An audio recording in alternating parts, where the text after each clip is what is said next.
உதாரணத்துக்கு நீங்க குருவணி லக்னம். குருவணி லக்னம்னா யாரு? சூரியன், சந்திரன், செவ்வாய், குரு. இந்த அணி லக்னக்காரங்களாக இருந்தீங்கன்னா, உங்களுக்கு தொடர்ந்தாப்படி சூரிய, சந்திர, செவ்வாய், குரு தசை வரணும். ராகு இந்த முதல்ல சொன்ன இந்த சூரியன், சந்திரன், செவ்வாய் குருவின் வீட்ல இருக்கும் பொழுது, அவரும் லக்ன நண்பராகவே செயல்படுத்தி தசை நடத்துவார். இதுல உங்களால வெளிய சொல்லிக்கிற அளவுல பெரிய அளவுக்கு பணம் ஈட்ட முடியும். ஓகேங்களா?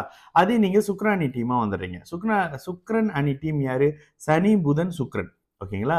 இந்த சுக்கிரன் அணி டீம்ல இருக்கும்பொழுது, உங்களுக்கு இந்த அமைப்புல, இந்த ஆர்டர்ல சனி, புதன், சுக்கிரன் அந்த அமைப்புகள்ல தசை அமைப்புகள் நடக்கும்பொழுது, ஏன்னா நீடித்த அமைப்புல நீங்க சம்பாதிக்கணும். பெரிய அளவுக்கு சாதிக்கணும் அப்படின்னு வரும்பொழுது, நீடித்த ஒரு நிரந்தர வருமானம் என்பது உங்களுடைய யோக தசையில மட்டும் தானே இருக்கும். அப்ப உங்களுடைய இந்த சுக்கிரன் அணி டீமான சனி, புதன், சுக்கிரன் ஏன் இவங்கெல்லாம் வந்து நண்பர்களா வந்துருவாங்க. முதல்ல குரு, சூரியன், சந்திரன், செவ்வாய் அவங்கெல்லாம் ஒரு நண்பர்களாக வந்துருவாங்க.